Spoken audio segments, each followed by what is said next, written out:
Well, right now, there is a manhunt underway for a killer in Alabama. At least 4 people have died, and more than 24 others have been injured when gunfire erupted during a Sweet 16 birthday party.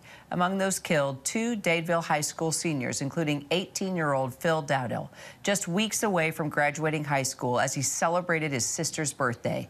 Joining me now on the phone is Pastor Ben Hayes. He leads First Baptist Church Dadeville. He's a chaplain also for the Dadeville Police Department and the Dadeville High School football team. Pastor, good to have you with us on the phone. You have been with the families of those impacted by this shooting. It was a Sweet 16 party. Tell us what happened, Pastor. Well, best we know, the Dowdell family decided to celebrate a rite of passage with the Sweet 16 party for this young lady. They had a venue called Mahogany Masterpiece.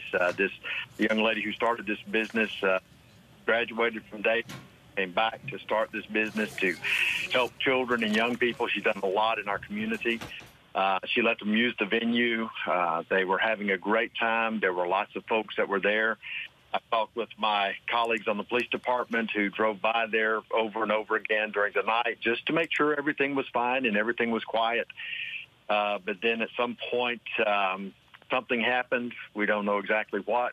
Someone got angry, pulled a gun, and started shooting. So, Pastor, does the community or anybody there at the Dowdell family, do they know who the shooter is? At this point, no one seems to know. I've talked with a couple of students who were at the party who said they saw him but did not recognize him. He was older, probably in his 20s than the students, and probably not from our community because no one recognized him.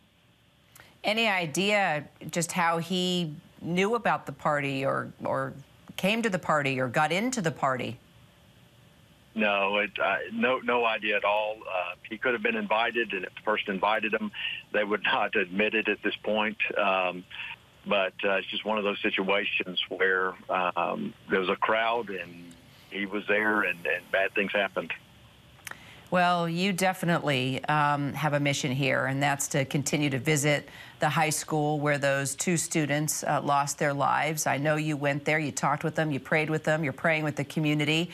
So tell us just how you move forward in trying to help folks come to terms with this and to heal, and also, of course, to track down the person who did this to your community. Fortunately, that last part is not my responsibility, but I will say that the police are asking that if anyone has videos or pictures of what the party, to please come forward. Share that. There's some students that were at the party that have not yet come forward. They need to do so. That will help the police to do that. But where we need to go from this point is to do what we've been doing, and that is to love on these families, to come together as a community, to figure out ways that we can support each other, and to simply place our faith where it rightly belongs, and that is in the God who created us, who loves us, and who wants to be in a relationship with us. We believe that is through Jesus Christ as Savior and Lord, and that's what we teach, that's what we preach, and that's what we know will bring hope and healing to this family, to these families, and to this community. You know, Pastor, you bring up a good point. Probably one of those individuals at that party knew who this person was, possibly even invited that person. Who knows, right?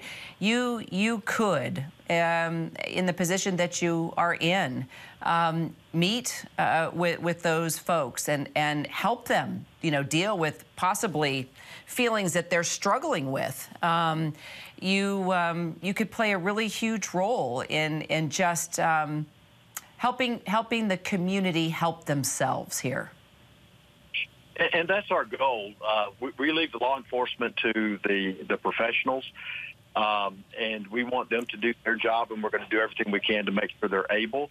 But our role is to help these students and their families and the entire community to work through the grieving process and to understand that this is not going to be over with in a couple of days. This is going to be weeks, months, even years of trying to deal with this traumatic incident that took place. And we have made a commitment as a church, as a community, that we're going to be there for these students, and we're going to help them through it, their families, and whatever we can do, we're going to do to help them reach that place of healing and comfort. You know, Pastor, in a community like this, they trust you, right? They go to your church, they go to you for counsel, they go to you for help. Is there a way that, I mean, clearly the police need to do their job, but is there a way that you can also work with Alabama's police chief in Dadeville there to try and encourage those that maybe haven't spoken up yet to come forward and just get whatever they might know off their hearts?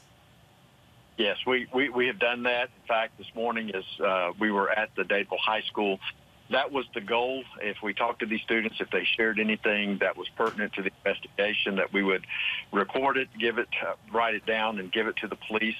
But understand, as we have a responsibility to keep everything confidential unless it would involve something like this. So everything we talked about would have been confidential. Unfortunately, most of the students, well, all of the students who were at the party were not in school today. And so we will meet with them again in the days ahead and try to work our way through that. But I will tell you, if I received information from a student, I've encouraged students to share what they know, that we would pass that along to law enforcement. Of course. I knew you would. And, you know, my feeling is the students would feel very comfortable talking to you. Pastor Ben Hayes, really appreciate you calling in and appreciate what you're doing for the community. Thank you.